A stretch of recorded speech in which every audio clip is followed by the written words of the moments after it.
that thing that drives us to make decisions that will be hurtful to ourselves, hurtful to other people, hurtful in our relationships to God. And over the last couple of weeks, we've given that a word. We call it shame. That's what we've been calling it. But it's also important to understand how shame works. Its MO, its method of operation, how it works. And we showed how shame's goal is to separate us from each other.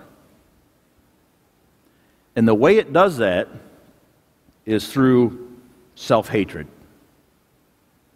self-contempt. And the first place we saw it was in Genesis, when Adam and Eve decide, we got to hide. They suddenly look at themselves and they say, we need to cover this. This is not good. Even though moments before God had said, this is good, right? We need to hide this. And then it takes a turn for the really bad when we have to actually transfer our own self-hatred onto somebody else. Okay? When an adult man has to transfer his sense of self onto his child, for example. Or when Adam, in our passage from Genesis, when Adam has to transfer his sense of self, his fear, onto his wife. And back even onto God, actually. God, this is your fault. You gave me this woman.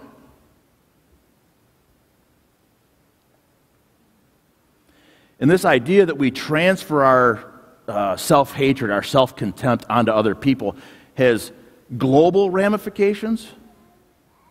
As we talked about a couple weeks ago with my daughter, it's where racism comes from. Where we globally, okay, as a race decide that we need to transfer our self-contempt onto a whole nother people group. That we have to find them ugly because of our fear of how we look our own selves.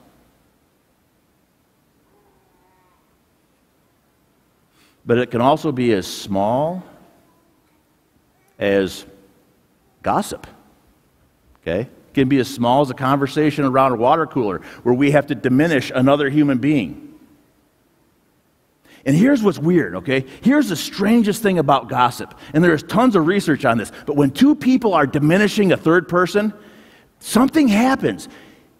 We actually feel good. It almost is like endorphins are released or something. And I'm no endorphin expert, so don't look that one up while you're sitting there, because I could be wrong. But it's almost like, and then it creates this need in us to do it again because of the feeling we get, the relief we get when we have found somebody uglier than ourselves. And it gets even more relieving if there's somebody that will agree with us. Yes, that person is uglier than you. They're meaner than you. They're dumber than you. Whatever. And then if we can get 3 or 4 people to agree.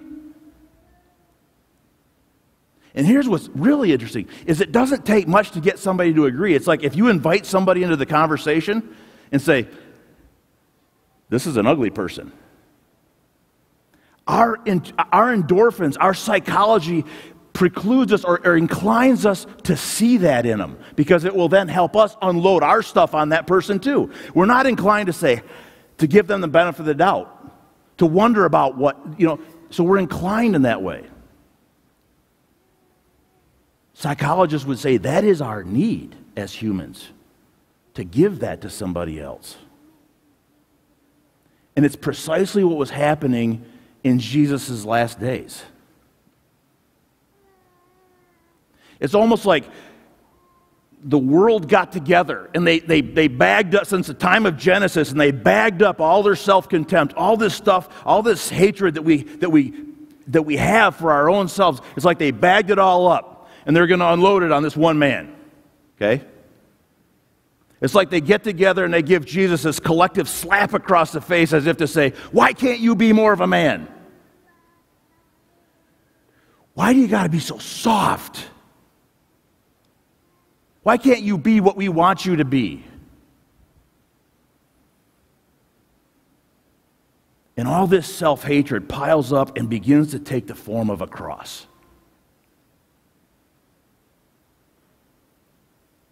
And Jesus says, I'll carry that. I will carry it. But watch this. I will not own it. Okay? Now, I know a lot of you have been spending a lot of time thinking, okay, what are the differences between Rick and Jesus? All right? It's okay, that's funny. No, we weren't thinking that, actually. This is one of them, though. For some reason, I'm getting this backwards, okay? If somebody wants to diminish me, I will own that, okay? I will own it, but I won't carry it. I will not carry that. In fact, I'll push it back on you, okay? I'm going to give it right back to you, whether you're my kid, as I showed you, whether you're my boss. I don't care. I'm not carrying that. And eventually, in one sense, for Jesus, it even goes almost third grade, right? They start calling him names. They start attacking who he is as a person. And they start putting labels on him. They put labels on him like blasphemer, idolater, saying the things about him that are actually opposite of who he is. Hypocrite. Demon-possessed. Lunatic. They said he was a lunatic. He's insane. And all these labels pile up and pile up and pile up. And Jesus carries them and carries them. And he carries them right into Pilate's office. Okay? It ends him up in Pilate. These labels, the self-hatred-induced labels, end him up in Pilate's office. Jeff read this. This was in Matthew 27. When he was accused by the chief priests and the elders, he gave no answer. Then Pilate asked him, do you hear what they're saying about you? Do you hear what they're saying? Do you understand the ramifications of this? Do you understand where this is going? This is going to the cross. Do you understand? But Jesus made no reply, not even to a single charge. Now, right here, I want Jesus to say something, okay? Say something, okay? You don't have to say what I would say. In fact, I recommend not, okay? You don't have to do what I would do. You don't have to blow a gasket. But say something. This is a great opportunity. You're in the center stage of the world. You're in Pilate's office, you know. This is a great chance for you to say, no, who I really am. Tell us who you are. That's why you're here, right? You are here to tell us who you are. You are here to tell us what you're doing here. You're here to describe to us your mission in the world. This is it, right? This is the greatest moment, and maybe Pilate will even join you. Wouldn't that be cool if Pilate joined you? So say something, please. And it's almost as if Jesus has decided that in his silence, he's saying more about who he is and why he's here than he could with words. It's almost as if he's saying, Rick, just listen. I am saying who I am. I am saying what matters. I am saying why I am here. And we saw, interestingly, just before this event in Jesus' life, just before this event, we saw that Jesus was explaining all this, right, in the garden to the disciples, about how it's all going to go down. There's going to be suffering, and there's going to be executions, and it's going to be bad. And Peter suddenly decides, Jesus, I will be the voice of shame for you, because evidently you have no shame. Evidently you don't have that voice in your head that's insisting you defend yourself like everybody else has. Okay? So I'll do it for you. I will be the voice of shame for you. Never, Lord, I will protect you. Okay, that's the voice, that's the same voice that's in my head. Okay? Never, Lord, I will protect you. And this is the first place, and maybe only place, where Jesus aligns that voice with Satan. He says, get behind me, Satan.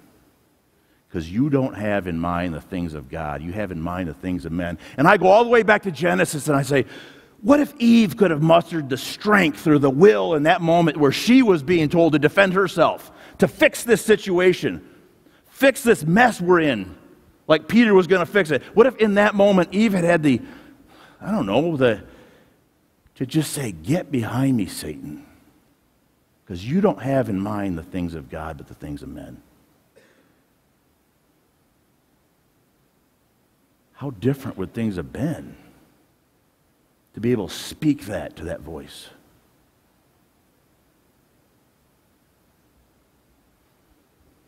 This was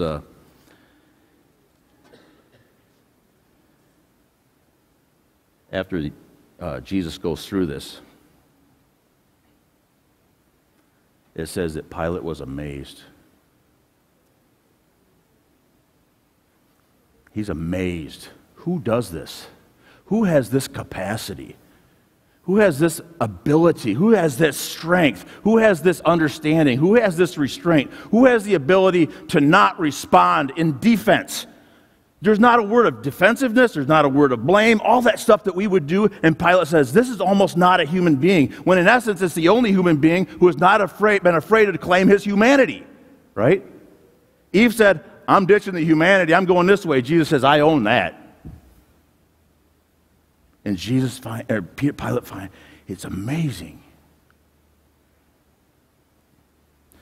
I mentioned last week that I was spent a good chunk of time as a relatively enthusiastic atheist. And there came a point, which I'm making a really long story very short, but there came a point when I was going to church with my wife. And I started to want to believe. Okay? And then I thought, I want to believe. And so I started to try to believe. And I tried and I talked to people. If you go back to the days of Haven Church when I was there, they're like, "Man, this guy is." Okay? I spent hours with pastors. I went to Sunday school classes and I asked questions and my wife rolled her eyes, right? And like, "Oh my God, here we go again."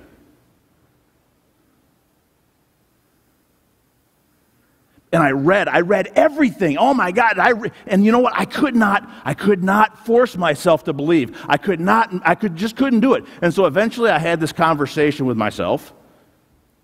It was actually a verbal conversation, and I said to myself, "I quit. I quit. I can't make this up. I can't do this. If Jesus wants to do this, He's going to give it to me later. But for right now, here's what I'm going to do. Okay? Here's what I'm going to do right now. Is even though I don't believe, I'm going to follow that man.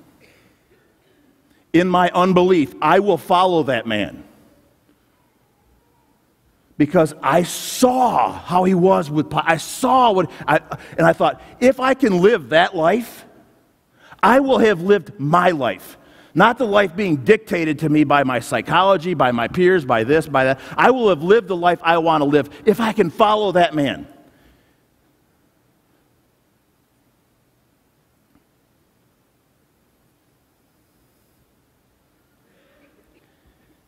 And Pilate was amazed.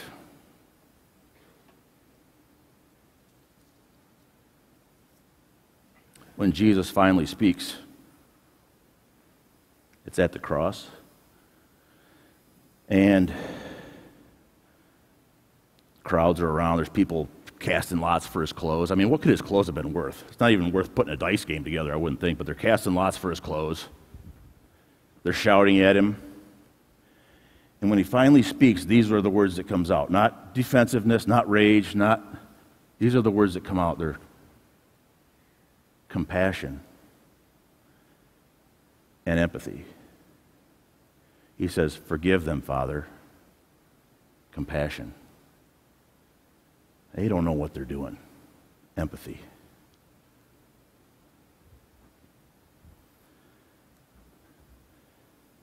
Leading shame researcher, who's a professor in Houston, Brene Brown, maybe a lot of you, I've quoted her a lot in my book, and I don't even know if she's a Christian, okay? But here's what she'll say. She'll say, if you want to defeat shame, here are the 3 keys to defeating shame, okay? Empathy, compassion, and vulnerability. So if you make believe that scientists come to realize that we got a shame problem here, people, they come to realize that we have a global shame issue that's causing all of this stuff. and we need to concoct for ourselves a Savior. Let's all get together, scientists, because we know how to fix this. It involves vulnerability, compassion, and empathy. So let's get our test tubes and our beakers out, and let's concoct this human being to lead us out of this. And the scientists would say, would concoct a human being that looks just like that man.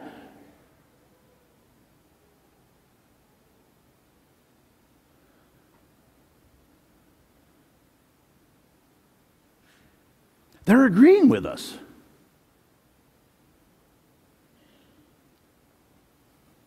And then, from that cross, figuratively, but from that cross, I see him look at me. Forgive them, Father, they don't know what they're doing. And then it's like he looks up with that, the look that kind of goes right through all the fig leaves and the masks and it cuts right to your guts. Okay? Cuts right to your guts. And he looks into my soul and he says this. He says, "You coming? Are you coming? I don't care if you don't. Are you coming? Because if you are, this is what it looks like." And he describes it. In Mark 8:34, you need to deny yourself. Deny what the world is insisting you do. Deny your inclinations towards rage and defensiveness. Deny your inclinations towards anger, towards fear, towards perfectionism. Whatever the world is laying upon you, deny all those inclinations. And pick up your own cross. Okay? This self-hatred that the world is going to be dumping on you, carry your own cross. You do not have to own it, Rick. You do not have to own that. You do not have to own that. You do not have to own that. You do not have to own that. You do not, you must not, you do not have to own that, but you got to carry it. That's the game plan. And when you look at that world that's handed you that, through their need to transfer that onto you, you don't offer back defensiveness and rage, you offer back compassion and empathy.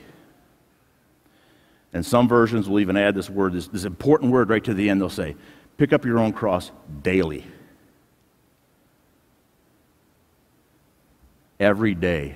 See, I want God just to fix this, right? I want him to pull me out of this mess that I'm in. I want him to just, but this is our world. This is the place we live. This is the post-Genesis world we're in right now.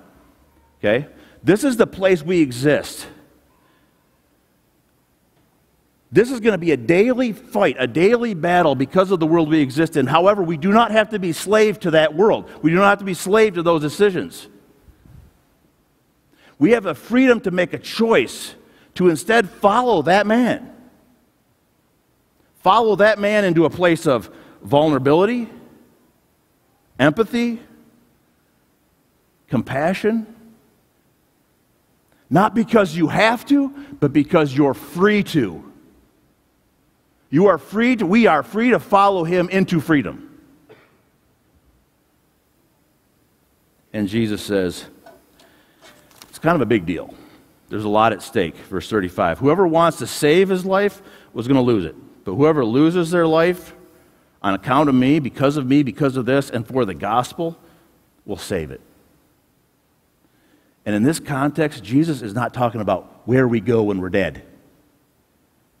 He said, this is how we live while we're alive. What does it profit a person to gain the whole world and forfeit the soul? Or what can a man give in exchange for their soul?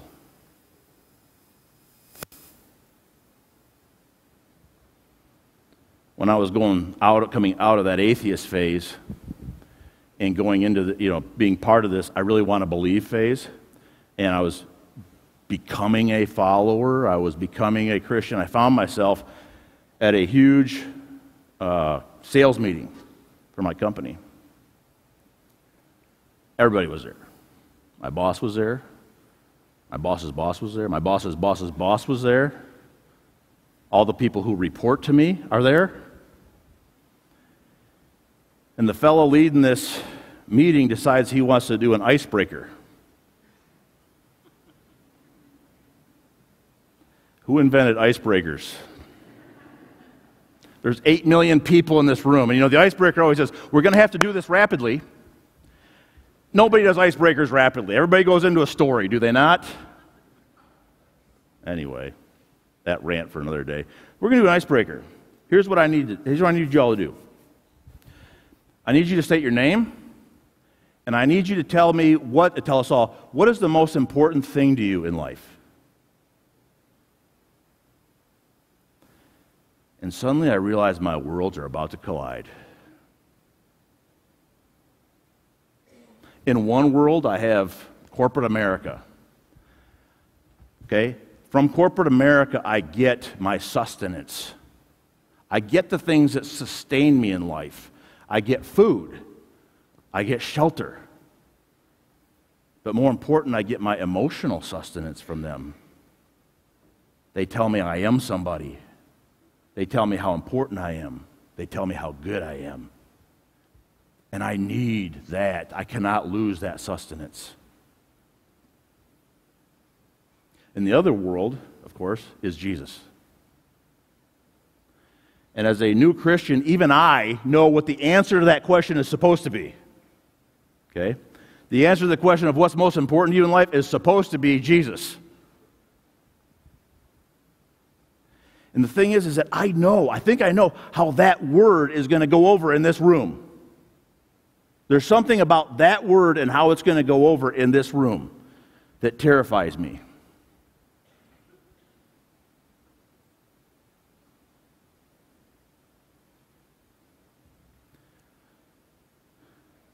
I begin to think, are there alternatives to Jesus? And have you ever done this? I'm all alone here, so I'm thinking, are there alternatives to Jesus? God doesn't hurt so bad. You know what I'm saying? For some reason, I don't know why God doesn't have the impact. Maybe I'll go with God is most important to me. I found a loophole.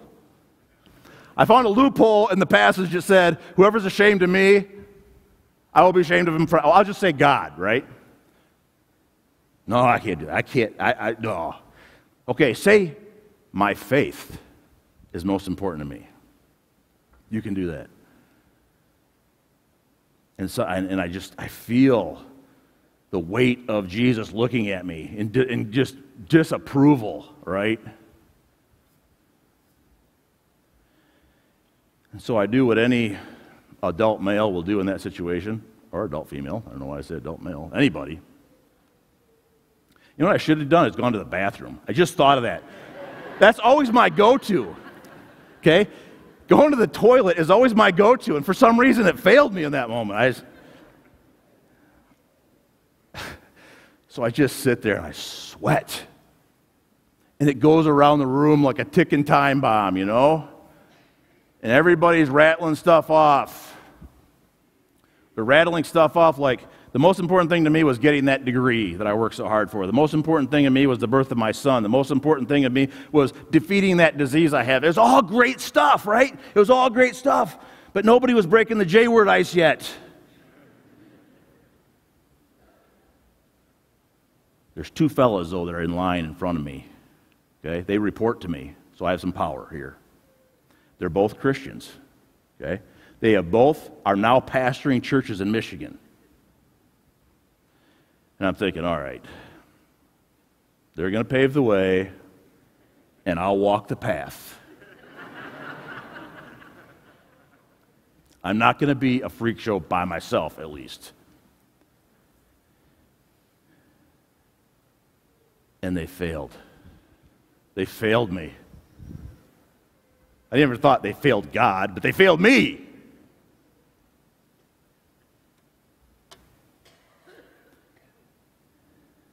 And I can hear the voice in my head.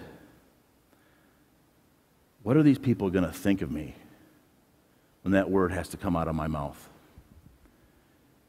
And what is Jesus going to think of me if that word doesn't come out of my mouth? And suddenly I realize that the most important thing to me isn't Jesus after all. It's, what do these people think of me? And I realize I am owned. that yes, in this environment, I am somebody. In this environment, I am somebody. In this environment, I have a life. In this environment, I am important. In this environment, I am somebody. I'm just not me. I have lost my soul to this.